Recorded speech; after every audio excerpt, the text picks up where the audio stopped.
साथियों नमस्कार, आप सभी का स्वागत है हमारे YouTube चैनल पर। साथियों, हम शैवालों की चर्चा कर रहे थे और शैवालों के अंदर हमने आपका सामान्य लक्षण और उसका वर्गीकरण पढ़ लिया था। आज के वीडियो में हम देखने वाले हैं कि शैवालों का आर्थिक महत्व क्या होता है। और पिछली बार लैब असिस्टेंट के एग्ज़ाम में क्वेश्चन भी यहीं से उठाया था, तो बहुत ही महत्वपूर्ण आज का वीडियो होने वाला है। पूरा देखिएगा। और आपको बता दें कि हमारा एक टेलीग्राम चैनल भी है जहां पर हम रेगुलर अपडेट देते हैं आपको, जिसका लिंक आपको डिस्क्रिप्शन में मिलेगा। बहुत जल्द आपके लिए हम एक टेस्ट सीरीज़ भी लाएंगे जो आपके लिए अत्यंत लाभकारी होगी। साथियों, मेरा नाम आशुतोष चारण है और 2016 की लैब असिस्टेंट वैकेंसी के अंदर मैंने राजस्थान में चौथा स्थान प्राप्त किया था। अब देखते हैं अपन शैवालों का आर्थिक महत्व। देखिए, जो सबसे पहला पॉइंट है शैवालों के आर्थिक महत्व में कि शैवाल जो होते हैं प्राथमिक उत्पादक होते हैं समुद्र के अंदर।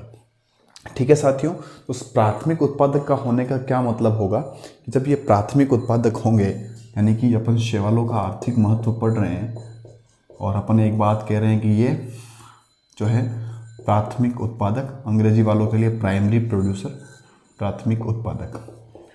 अब प्राथमिक उत्पादक जब ये होंगे तो ये क्या करेंगे, सौर ऊर्जा जो है, सौर ऊर्जा को रासायनिक ऊर्जा में कन्वर्ट कर देंगे। सौर ऊर्जा को कन्वर्ट कर देंगे आपकी रासायनिक ऊर्जा के अंदर। तो ये एक प्रकार का इम्पोर्टेंट इनका लक्षण हो गया। और अपन देखते हैं कि इसके अलावा इनका और कहाँ कहाँ यूज होता है। तो देखिए, जो लाभकारी महत्व है उसके अंदर इनका उपयोग अपन भोजन के रूप में कर सकते हैं, इनका उपयोग अपन चारे के रूप में कर सकते हैं, इनका उपयोग अपन औषधि महत्व के रूप में भी इनका उपयोग होता है, इनका व्यावसायिक स्तर पर भी उपयोग होता है। और लाभकारी जो हानिकारक प्रभाव है उसके अंदर दो आते हैं। एक तो आपका जो विभिन्न रोग करते हैं एल्गी वो, और एक होता है आपका वाटर ब्लूम जो होता है वो। दो उसके हानिकारक प्रभाव होते हैं। साथियों, अगर अपन बात करें भोजन के रूप में तो इसके अंदर दो कैटेगरीज अपने को देखने को मिलती है। एक जो कैटेगरी होती है उसके अंदर आपके समुद्री शैवाल इंक्लूड किए जाते हैं, और दूसरी जो कैटेगरी होती है उसके अंदर आपके स्वच्छ जलीय शैवाल इंक्लूड किए जाते हैं। तो समुद्री शैवाल है उसके अंदर 3 एग्जाम्पल जो आपको एनसीईआरटी में दिए हुए हैं, आपको याद रखने हैं। वो क्या हैं? पोरफायरा, लेमिनेरिया और सरगासम। अल्वा भी एक आरबीएससी की बुक में दे रखा है, लेकिन 3 जरूर याद रखिएगा, पोरफायरा, लेमिनेरिया, सरगासम। ये जो हैं समुद्री शैवाल हैं और इनके अंदर विटामिन्स जो होते हैं बी और सी काफ़ी प्रचुर मात्रा में पाए जाते हैं और इनका उपयोग अपन भोजन के रूप में करते हैं। बात करें अपन स्वच्छ जलीय शैवाल की तो इसके अंदर 2 एग्जाम्पल हैं, आपका क्लोरेला और स्पाइरुलिना। याद रखिएगा, क्लोरेला और स्पाइरुलिना। स्पाइरुलिना जो सिंगल सेल प्रोटीन भी कहते हैं, जिसको एससीपी भी कहते हैं, और इसका उपयोग कुपोषण के जो रोगी हैं उनको ये देते हैं ताकि इसको उनका न्यूट्रिशन लेवल काफ़ी अच्छा हो जाए। दूसरा जो इनका लाभदायक प्रभाव है या लाभदायक आर्थिक महत्व है वो होता है चारे के रूप में। तो चारे के रूप में अपने को देखने को मिलता है कि जो भूरे शैवाल होते हैं, समुद्री भूरे शैवाल होते हैं, जैसे कि आपका फ्यूकस हो गया, आपका लेमिनेरिया हो गया, सरगासम हो गया, इसका उपयोग जो है पशुओं के चारे के रूप में भी किया जा सकता है। अगला जो तीसरा महत्व इसका आता है वो होता है औषधीय महत्व। औषधीय महत्व के अंदर साथियों जितने जो भूरे शैवाल होते हैं उनसे अपने को आयोडीन प्राप्त होता है। और आपको पता है आयोडीन की कमी से कौन सा रोग होता है? जी हाँ साथियों, आपने सही सोचा, गलगंड रोग, दैट इज़ गोइटर डिजीज़। और अपने को गोइटर डिजीज़ यानी कि गलगंड रोग के उपचार में भी ये काम आ सकते हैं। साथियों, इसका जो चौथा पॉइंट है वो है व्यावसायिक उपयोग, यानी इंडस्ट्री में क्या इसका यूज़ होता है। तो बेसिकली 3 इंपॉर्टेंट जो आपको याद रखने हैं। पहला है आपका एगार, दूसरा है आपका एल्जिनेट्स और तीसरा है आयोडीन। आयोडीन हम पढ़ चुके हैं कि भूरे शैवाल से प्राप्त होता है और इसका उपयोग अपन गलगंड या गोइटर डिजीज़ के उपचार में करते हैं। अपन देखते हैं कि एगार क्या होता है। देखिए, एगार जो है वो बेसिकली नाइट्रोजन विहीन पदार्थ होता है। पहला पॉइंट किससे प्राप्त होता है तो आपको ध्यान रखना है, जिलेडियम, ग्रेसिलेरिया और कॉन्ड्रस ये शैवाल हैं। वापस बोल रहा हूँ, जिलेडियम, ग्रेसिलेरिया और कॉन्ड्रस नामक शैवाल से होता है। क्या इसका यूज़ है कि अपन इसको पढ़ रहे हैं, तो इसका सबसे इम्पोर्टेंट यूज़ है जो सूक्ष्म जीवों के संवर्धन में अपन इसका उपयोग करते हैं।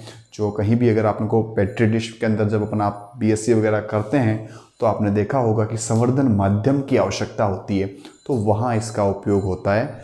और कहाँ इसका उपयोग होता है? बेकरी में इसका उपयोग होता है, जो बेकरी इंडस्ट्री है वहाँ उपयोग होता है। सौंदर्य प्रसाधन इंडस्ट्री में इसका उपयोग होता है। जो आपका चमड़ा उद्योग है वहाँ इसका उपयोग होता है। आपका कपड़ा उद्योग है वहाँ इसका उपयोग होता है। ठीक है साथियों। दूसरा जो इसके अंदर पॉइंट है वो है एल्जिनेट्स। तो पहला पॉइंट आता है कि एल्जिनेट्स प्राप्त कैसे होता है, तो ये भूरे शैवाल जैसे कि लैमिनेरिया है वहाँ से अपने को ये प्राप्त हो जाता है।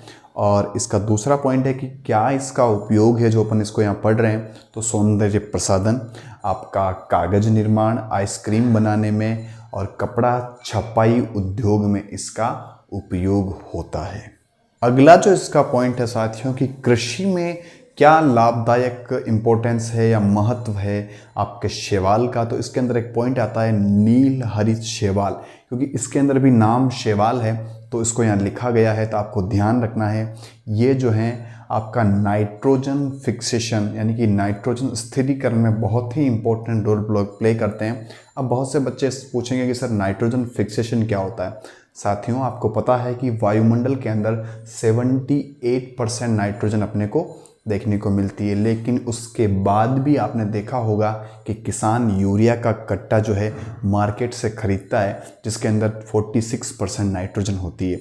तो ये बड़ी एक असमंजस वाली बात आपको देखने को मिलती होगी कि जब वायुमंडल के अंदर 78% नाइट्रोजन फ्री में मिल रही है तो क्यों किसान 46% नाइट्रोजन वाला यूरिया खरीद कर पेड़ों को दे रहा है, पौधों को दे रहा है, अपनी फसलों को दे रहा है। साथियों जो वायुमंडल के अंदर जो नाइट्रोजन होती है वो पौधा उपयोग नहीं कर सकता है, उसको पौधा अपने काम में नहीं ले सकता है।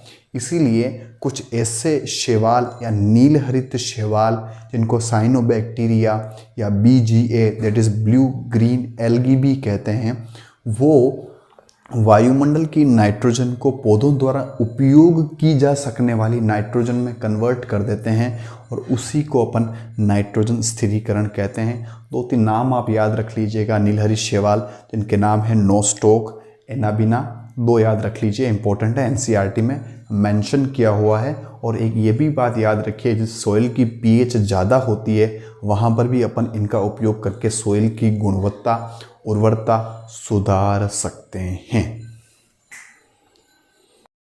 साथियों अभी हमने सारे जो लाभदायक महत्व होते हैं, जो आर्थिक महत्व है लाभदायक, वो सारे पढ़ लिए हैं। आप ध्यान रखिएगा, क्वेश्चन बन सकता है यहाँ से। अब अपन देखेंगे कि क्या हानिकारक प्रभाव भी होते हैं शैवालों से, तो बिल्कुल होते हैं।